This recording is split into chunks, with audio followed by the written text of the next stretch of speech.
Découvrons-le ensemble. Vous êtes toujours avec moi? Allez, presque tout le monde. Mais nous avons dit que l'Esprit Saint est venu pour l'édification de l'Église. Il n'existe pas de croyants qui vivent seuls. Nous le savons, nous le disons souvent. Il n'existe pas de croyant qui fasse l'ermite dans son coin. Bon, advienne que pourra. L'Église ne me plaît pas, c'est super inconfortable, je n'y vais pas. De toute façon, j'ai Jésus et l'Esprit Saint en moi. Ce n'est pas comme ça. L'Esprit Saint est venu pour nous édifier, pour atteindre les non-croyants et pour édifier l'Église. Et comment faisons-nous cela? Nous avons commencé à le voir dimanche dernier. L'Esprit Saint a accordé des dons à son Église. Oui, qui était là dimanche dernier? Peu, très peu. Qui était là dimanche dernier? Tout le monde. Donc, nous savons que l'Esprit Saint a accordé des dons, n'est-ce pas? Il a donné des dons motivationnels, nous les avons vus, et il a donné des dons spirituels, ces dons qui sont appelés charisme, n'est-ce pas? Le mot charisme vient du grec et signifie don gratuit, manifestation de la grâce. Pourquoi sont-ils des dons? Parce que l'Esprit Saint a voulu faire des dons et ne pas nous les inclure dans notre bagage à la naissance, que l'on apprendrait, que l'on développerait petit à petit, mais parce que ce sont des dons, parce que tu ne peux pas les mériter. Le Seigneur dira, je vais faire un jeûne de 50 nuits et 50 jours, et puis dès que c'est fini, j'en commencerai un autre de 50 jours supplémentaires, 50 jours et 50 nuits, et tu me donneras le don de guérison. Ça ne marche pas comme ça. Eh bien, ça ne marche pas comme ça. D'un côté, on se dit, bon, au moins je n'ai pas à jeûner pendant 100 jours, mais d'un autre côté, cela nous aide à comprendre quelle est la nature du don. Le don est une manifestation de la grâce. En fait, il est écrit que l'Esprit Saint les donne comme il veut, mais il nous donne une indication. Il dit, désirez ardemment les dons, parce que c'est un cadeau, c'est lui qui le prépare pour nous. Il est là, il est emballé et il dit, c'est vrai, tu le veux, si tu n'en veux pas, je le donnerai à quelqu'un d'autre. Si tu n'en veux même pas, je le donnerai au pasteur Dario. Si tu n'en veux toujours pas. Non, lui, il le veut, il l'a accepté, mais c'est comme ça. Le Saint-Esprit a préparé des dons qu'il veut nous accorder, mais il a besoin que nous les désirions, que nous les acceptions. Les dons sont donc reçus par grâce et ne dépendent pas de notre mérite ou de nos capacités personnelles, mais sont accordés selon le choix souverain de Dieu. Nous avons dit que les dons viennent de l'Esprit. En effet, lorsque tu es baptisé dans le Saint-Esprit et que le Saint-Esprit habite en toi, c'est comme s'il ouvrait la porte et, à partir de ce moment-là, tu as accès au dépôt des dons surnaturels. Est-ce que cela veut dire que tu les as tous? Non, cela veut dire que tu y as accès, cela veut dire que maintenant tu peux les demander, maintenant tu peux les désirer ardemment jusqu'à ce que Dieu te les donne. Amen. J'aimerais vous demander, qui a déjà un don spirituel? Qui dit, je l'ai utilisé tant et tant de fois, maintenant nous allons tous les voir ensemble, nous ferons un tour d'horizon. Mais ces 24 heures, j'ai fait un pacte avec Dieu.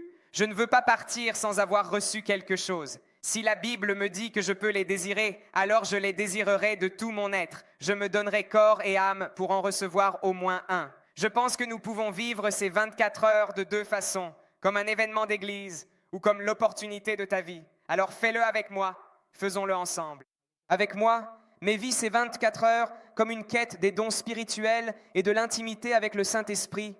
En effet, dans la première lettre aux Corinthiens, il est écrit « Recherchez l'amour et désirez ardemment les dons spirituels, principalement le don de prophétie, mais nous verrons pourquoi plus tard. Dans 1 Corinthiens 12, nous trouvons cette liste et il est dit « Il y a diversité de dons, mais il n'y a qu'un seul esprit. Il y a diversité de ministères, mais il n'y a qu'un seul Seigneur. Il y a variété d'opérations, mais il n'y a qu'un seul Dieu. » Donc nous avons de nombreux dons, de nombreuses opérations, beaucoup de choses, mais toujours et seulement un seul Seigneur, un seul Dieu. Maintenant, à qui cela est-il donné? À personne d'entre vous, apparemment. À qui cela est-il donné? À chacun est donné la manifestation de l'Esprit pour le bien commun. En effet, à l'un est donné par l'Esprit une parole de sagesse, à un autre une parole de connaissance, selon le même Esprit, la foi, la guérison, la puissance d'opérer des miracles, la prophétie, le discernement des esprits, la diversité des langues et l'interprétation des langues. Mais toutes ces choses sont accomplies par ce même et unique Esprit, distribuant les dons à chacun en particulier comme il le veut. Prends un bon soupir de soulagement. Cela ne dépend pas de moi. Du moins, cela ne dépend pas de moi. Bien sûr, une vie consacrée est certainement un terrain fertile, mais cela ne dépend pas de cela, cela ne dépend pas de toi. C'est l'Esprit Saint qui donne comme il veut. Et nous les voyons ensemble, faisons un rapide tour d'horizon. Ensuite, pendant ces 24 heures, je ne sais pas si vous avez lu les informations qui ont circulé, mais nous approfondirons tous les 9 dons de l'Esprit. Nous aurons donc de nombreuses sessions où nous apprendrons sur les dons de l'Esprit et surtout, nous nous exercerons aux dons de l'Esprit. Je pense que c'est la partie la plus belle. Nous avons les dons de parole, les dons de révélation et les dons de puissance. Les dons de parole sont lorsque l'Esprit Saint agit à travers toi, à travers ta bouche. Et nous avons par exemple les dons de prophétie, la diversité des langues et l'interprétation des langues, qui sont 2 dons, qui vont souvent ensemble. Ensuite, nous avons les dons de révélation, la parole de sagesse. Lorsque tu as une connaissance sur une personne qui ne peut pas venir de toi, tu ne le sais pas parce que tu ne connais pas cette personne, mais le Saint-Esprit te donne une révélation de sagesse sur elle, une parole de connaissance qui concerne son passé. Tu apprends quelque chose que tu ne peux pas savoir parce que tu n'as pas de connaissance ou d'intimité, mais le Saint-Esprit te le révèle afin que tu puisses exhorter, prendre soin, guérir, corriger, etc., etc. Discernement des esprits, lorsque le Saint-Esprit nous aide à comprendre si quelque chose qui se passe vient du Saint-Esprit ou non. Et il se peut aussi que le diable joue avec cela, en singeant ce que fait le Saint-Esprit. Nous devons être très vigilants. J'ai vu des vidéos de personnes qui parlaient en langue mais qui n'étaient pas croyantes. Elles imitaient simplement ce qu'elles avaient vu faire. Il avait vu qu'il y avait de la puissance et il a commencé à imiter sans comprendre. C'est très dangereux, les amis. C'est pour cela que le Saint-Esprit nous donne le discernement des esprits. Il nous aide à comprendre si quelque chose vient de Dieu ou non. Et puis, il y a les dons de puissance, la foi, les dons de guérison et les dons pour accomplir des miracles. Je pense que ce sont ceux que la plupart préfèrent. Personnellement, je les veux tous, mais nous savons et nous apprendrons que les dons ne sont pas pour nous, mais pour l'Église. En fait, répète avec moi, le don de Dieu n'est pas pour moi, mais pour l'Église. Disons-le encore une fois, le don de Dieu, quel qu'il soit, n'est pas pour moi, mais pour l'Église. En effet, Dieu dit dans sa parole que les dons sont pour l'édification commune. Si tu désires un don, mais que tu le désires vraiment avec passion, avec détermination, Seigneur, je veux tellement guérir les gens, je veux tellement avoir une foi qui déplace les montagnes. Si tu désires les dons, mais que tu les désires pour toi, tu ne les auras pas, je suis désolé, parce que le Saint-Esprit donne ses dons pour l'édification de l'Église. Donc si Dieu te donne le don de guérir, il y a beaucoup de gens dans cette Église qui ont besoin que tu pries pour eux. Si Dieu te donne le don de connaissance, il y a beaucoup de gens dans cette Église qui ont besoin que tu ailles les aider. Si tu reçois l'un de ces dons, sache qu'il y a beaucoup de gens dans l'Église locale et au-delà qui ont besoin que tu ailles pour permettre au Saint-Esprit d'agir à travers toi. Amen. Maintenant, nous allons voir ensemble le don des langues. Et je demande aussi aux jeunes s'ils peuvent commencer à monter. Parce que ce soir, dans peu de temps, nous appellerons le feu du ciel. Ce soir, nous commencerons à demander, Saint-Esprit, nous voulons vivre ton baptême. Nous savons que nous avons vu de grandes choses. Nous avons vu que tu l'as déjà fait. Nous avons vu le Saint-Esprit descendre de tant de façons différentes. Mais ce soir, Saint-Esprit, je veux que tu descendes sur moi. Et puisque c'est une immersion, peu importe si tu as déjà été baptisé, certains disent, bon, j'ai été baptisé dans les langues et voilà. Mais comme c'est une immersion, il est possible qu'à un certain moment, tu remontes à la surface et que tu aies besoin de redescendre, de t'immerger à nouveau. Baptême, immersion totale, et puis peut-être que tu y retournes. Tu recommences à reprendre de l'air et ton ego, le monde et tout le reste recommencent à entrer en toi et tu reviens à la surface. Alors tu as de nouveau besoin de Jésus, de profondeur. Et ce soir, nous prierons pour cela. Nous prierons pour une visitation surnaturelle du ciel, des baptêmes dans le Saint-Esprit, une nouvelle Pentecôte qui descend sur l'Église pour nous remplir de puissance d'en haut, un revêtement qui n'est pas seulement au-dessus, pas seulement en dessous, mais qui est autour de nous et en nous, le don des langues. Et puis nous prierons ensemble. Le don des langues est le premier don que nous avons vu. Il se divise en 2 catégories. Xénoglossie, quel vilain mot, glossolalie, encore plus vilain. Disons-les ensemble. Xénoglossie et glossolalie. Cela ressemble à des virelangues, mais ils ont un sens.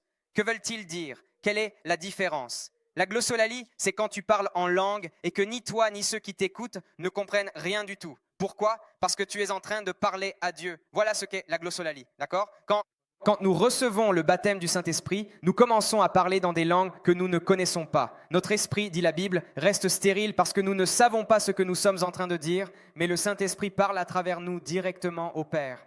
Glossolalie, d'accord? Et la xénoglossie, qu'est-ce que c'est alors? C'est par exemple ce qui s'est passé à la Pentecôte. À un certain moment, ils sont investis de la puissance d'en haut, du Saint-Esprit. Ils commencent à parler et de l'extérieur, tout le monde les comprend. Donc, la xénoglossie, c'est quand je parle une langue que je ne connais pas et que de l'extérieur, les autres la comprennent. Pendant que j'étudiais le pentecôtisme, nous avions étudié cette histoire. Dans l'une des universités, lorsque le réveil commençait en Amérique, à un certain moment, ils lisent cette histoire et se disent « Mais attends, est-ce possible qu'il soit écrit cela dans la Bible et que nous ne l'ayons jamais vécu ? Est-ce possible que la Bible nous promette certaines choses et que nous ne les voyons pas ? Et donc, que se passe-t-il ? À un moment, ils commencent à étudier et à prier, disant « Dieu, nous voulons voir cela ».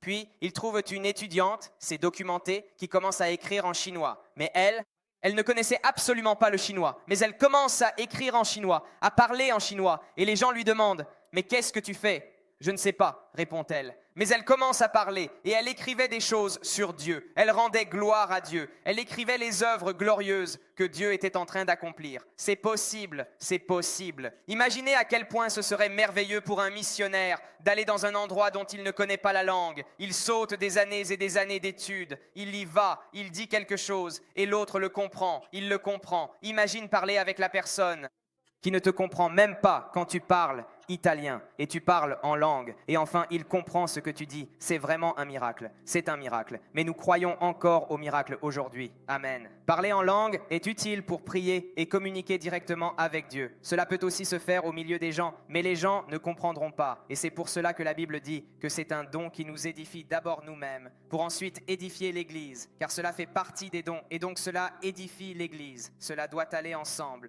Au don d'interprétation, l'un parle et un autre interprète. L'un dit des paroles que les gens ne comprennent pas et un autre les révèle à l'Église afin que l'Église soit édifiée. Amen. Celui qui parle en une autre langue, dit la Bible, ne parle pas aux hommes, mais parle à Dieu, car personne ne le comprend. Mais en esprit, il dit des choses mystérieuses. Et puis il y a le verset que nous connaissons tous. Celui qui parle en une autre langue s'édifie lui-même. Or, à moins que tu ne sois une divinité, à moins que tu ne sois à la fin de tes jours, que tu aies fait un parcours incroyable avec Dieu et que tu sois pratiquement parfait, à moins que tu n'aies une sanctification, une consécration impeccable, irréprochable, absolument sans aucune tâche, je veux te donner une bonne nouvelle. Ce don est pour toi, car tu peux édifier ta vie. Nous pouvons grandir ensemble. Le Saint-Esprit s'agite en nous, parle à travers nous. La Bible dit avec des soupirs inexprimables. Il intercède pour nous auprès du Père. Il prie d'une manière que nous ne pouvons pas comprendre, mais en même temps, il édifie ta vie. Lorsque tu parles en langue et que tu ne répètes pas des mots ou une formule magique, que tu n'imites pas des sons que tu as entendus de quelqu'un d'autre, tu permets au Saint-Esprit de couler à travers ta bouche et de parler avec le Père, sans filtre, sans schéma. La Bible dit que nous ne savons pas prier comme il faut, et c'est pour cela que c'est le Saint-Esprit, l'Esprit Saint, qui prie pour nous. Combien de fois, moi le premier, je me suis arrêté tant de fois pour dire « Dieu, pardonne-moi s'il te plaît, parce que je ne prie pas de la bonne manière. Pardonne-moi parce que peut-être je te demande tant de choses qui n'ont rien à voir avec ta volonté. Saint-Esprit, parle pour moi, je t'en prie, parle pour moi. Permets-moi d'avoir un contact direct avec le ciel. Fais-moi prier de la bonne façon, comme il te plaît. » C'est un acte de foi. Ce n'est pas une langue que tu connais. Ce n'est pas une langue que tu peux apprendre. Ce n'est pas en imitant ce que dit le pasteur. C'est un acte de foi. C'est entendre le Saint-Esprit qui parle à tes oreilles et répéter à voix haute ce qu'il est en train de dire. Le Saint-Esprit ne te manipulera jamais. Ce n'est pas qu'il prend le contrôle de toi, que tu ne comprends plus rien, que tu deviens un zombie et que tu commences à parler. Il murmure des mots à ton oreille. Il murmure à ton oreille des langues que tu ne comprends pas.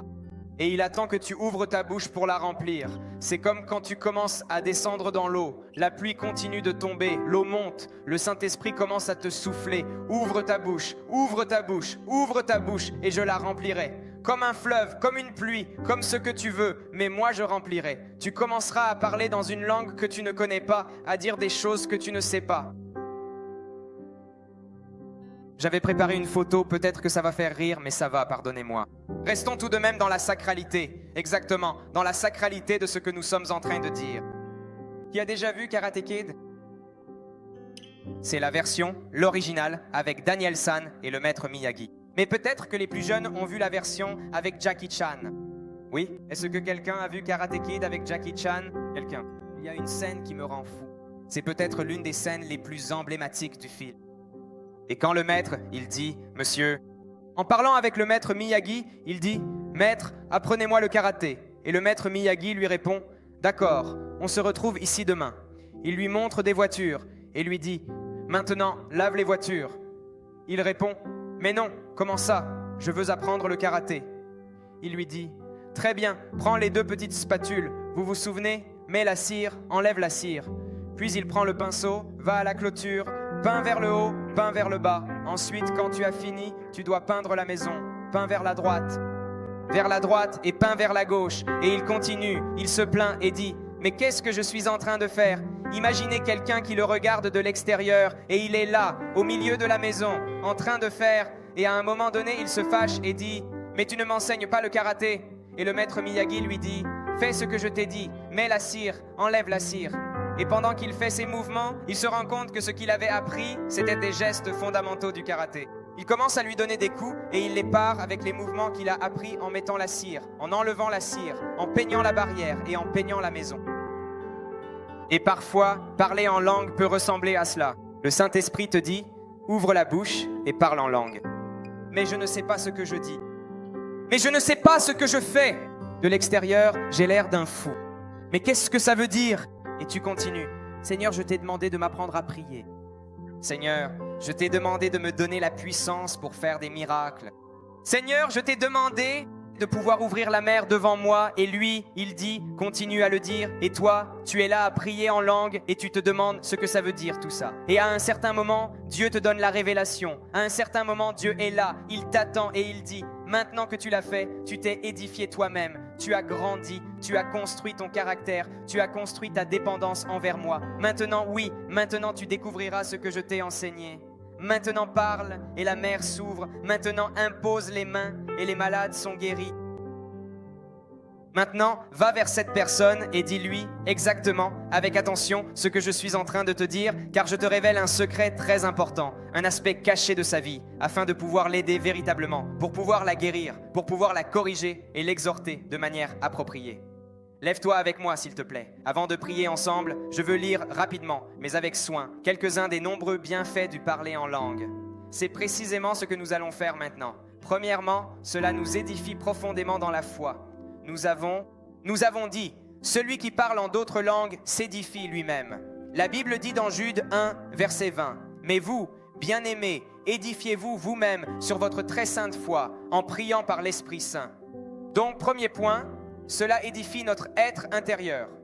Deuxième point, cela nous donne la confirmation que nous avons reçu le baptême du Saint-Esprit. Nous avons dit que ce n'est pas la même chose. Ce n'est pas baptême égale langue, mais langue égale baptême.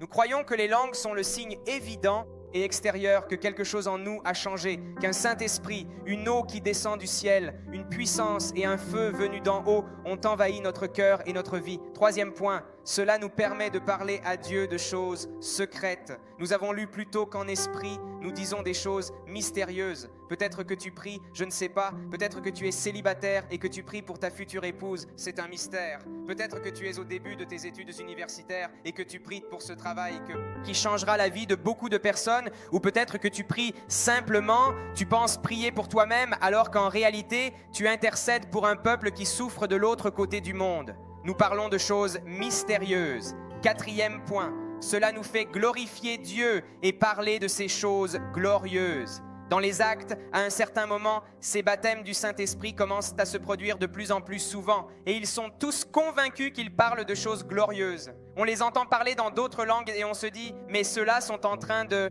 parler des choses glorieuses de Dieu. Ils sont en train de glorifier Dieu dans ma langue personnelle. » Point numéro 5, cela nous fait prier en accord avec sa volonté. Nous l'avons dit plus tôt, le Saint-Esprit intercède lui-même pour nous avec des soupirs inexprimables, inaudibles, incompréhensibles, mais il intercède pour nous pendant que tu ouvres ta bouche et que tu le laisses couler à travers toi. Point 6, cela édifie l'Église. Si c'est utilisé avec les autres dons, cela fait partie des dons. Et donc cela édifie l'Église, nous l'avons dit plus tôt. Les dons sont pour l'édification commune. Vous vous souvenez, le don n'est pas pour moi, mais pour l'Église. Ce don aussi édifie l'Église. Il va de pair avec le don d'interprétation. Mais nous permettons aussi au Saint-Esprit de nous révéler quelque chose qui est caché dans son cœur. Et point numéro 7, le dernier point, c'est un signe pour les non-croyants. La Bible dit que si un non-croyant entre dans une église et que les gens sont en train de parlez couramment dans d'autres langues, il pensera probablement que vous êtes complètement fou. Mais en réalité, c'est un signe puissant du surnaturel de Dieu dans ta vie. Il y a véritablement tant de bénéfices et d'avantages à parler en langue, mais à un certain moment précis, tu dois vraiment commencer. Et comment commence-t-on exactement? Quand le Saint-Esprit descend véritablement sur toi. Tu ne le mérites absolument pas. Tu ne le mérites vraiment pas. Tu ne peux pas le mériter. Je ne peux pas le mériter non plus. Mais le Saint-Esprit agit toujours avec grâce et miséricorde. Par grâce, pour libérer sa puissance, pour libérer une nouvelle onction, pour libérer de nouveaux dons sur ma vie et sur la tienne. Ferme les yeux avec moi, lève ta main et dis-lui, Saint-Esprit, revêt-moi, remplis-moi, baptise-moi. Peu importe si j'ai déjà vécu un baptême avec toi, cela ne me suffit pas. Peu m'importe si j'ai déjà fait cette expérience avec toi, cela ne me suffit pas. Saint-Esprit, baptise-moi, remplis-moi. C'est Jésus qui baptise dans le Saint-Esprit. Alors dis, Saint-Esprit, remplis-moi. J'ouvrirai ma bouche, tandis que je suis submergé par ta présence. J'ouvrirai ma bouche et je te laisserai entrer. Je laisserai sortir l'air qui est en moi. Je laisserai sortir ce qui m'appartient encore et qui me retient attaché à mon vieil homme. Mais Saint-Esprit, entre en moi. Remplis-moi, remplis-moi.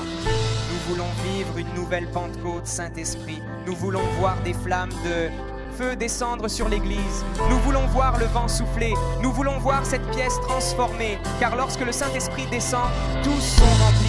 Lorsque le Saint-Esprit descend, des langues de feu se posent sur chacun. Lorsque le Saint-Esprit descend, à tous est donnée la manifestation de l'Esprit de Dieu.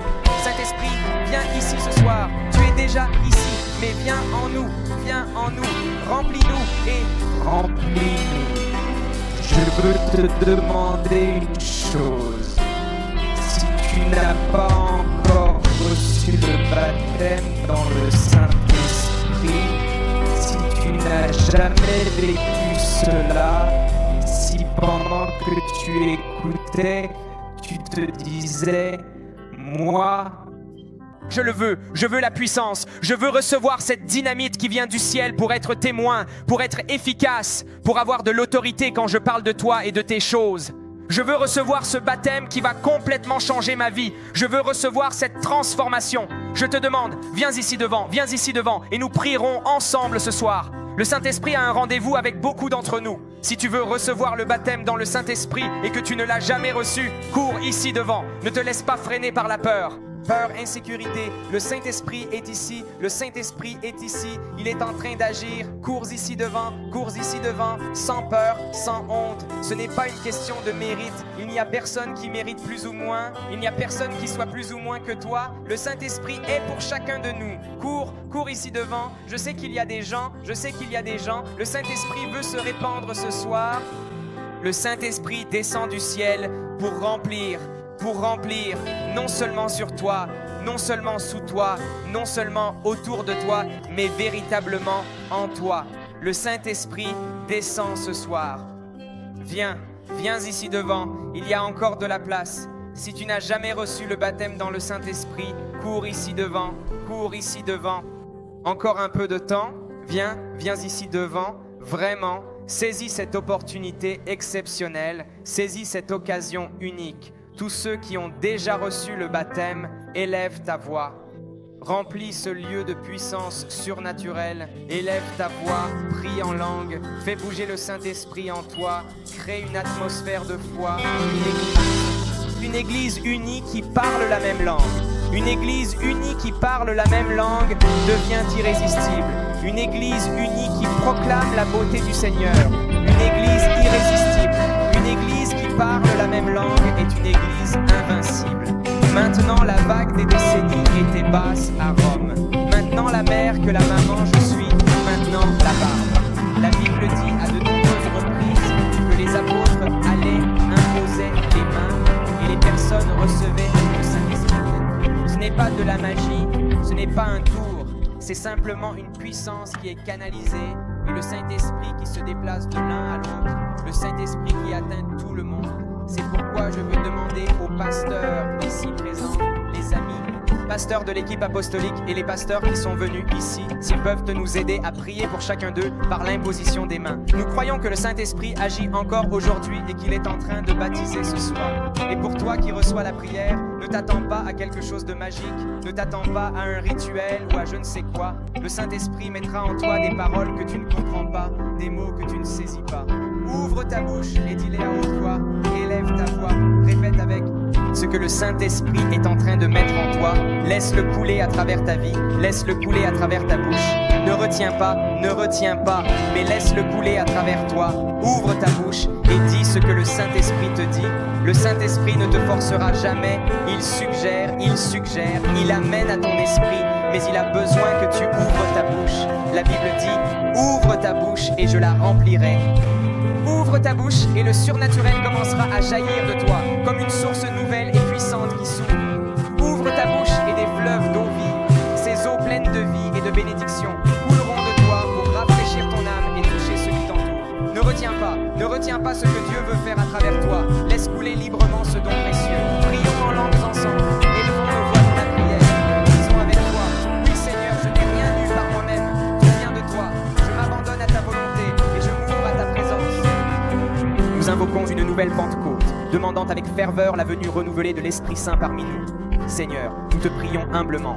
Pardonne ces péchés, ces fautes et ces erreurs qui retiennent ta présence et nous empêchent de ressentir pleinement ta grâce. Nous reconnaissons nos manquements, nos faiblesses et nous nous repentons sincèrement devant toi. Nous te demandons pardon pour chaque péché, pour chaque acte, chaque parole, chaque pensée qui a pu t'offenser ou blesser nos frères et sœurs. Accorde-nous ta miséricorde, purifie nos cœurs, renouvelle notre esprit et permets-nous de vivre dans ta lumière. Nous désirons ardemment ta présence, Seigneur, et nous te supplions de nous aider à marcher sur le chemin du pardon. Retenant ta présence. Saint-Esprit, nous voulons être une terre vraiment libre, coule dans notre vie sans aucune limite, sans le moindre obstacle, coule en chacun de nous, dans chaque personne ici présente. Je ressentais fortement cela pour quelqu'un qui est ici devant. Le Saint-Esprit veut descendre avec puissance, mais il a besoin que tu laisses certaines choses que tu retiens encore, que tu gardes encore en toi. Il y a certains péchés dans ta vie qui interfèrent avec tout cela. Le Saint-Esprit se meut sur un terrain saint, il agit sur un terrain qui l'honore. C'est pourquoi je veux te demander de faire cette prière entre toi et Dieu. Repens-toi, demande pardon et dis « Seigneur, je laisse cette chose, je renonce à cette chose. Je ne la veux pas dans ma vie, je renonce à ce péché, je renonce à cette chose qui ne te plaît pas. Parce que je veux être un terrain libre, je veux être un terrain fertile. Tu veux que ce soit ainsi. Maintenant, imposons nos mains vers chacune de ces personnes. Il faut de la force, il faut du courage pour faire un pas comme celui-ci, pour dire « Je laisse ce qui me retenait, je renonce à ce qui me retenait ». Imposons nos mains, invoquons la puissance du ciel sur leur vie.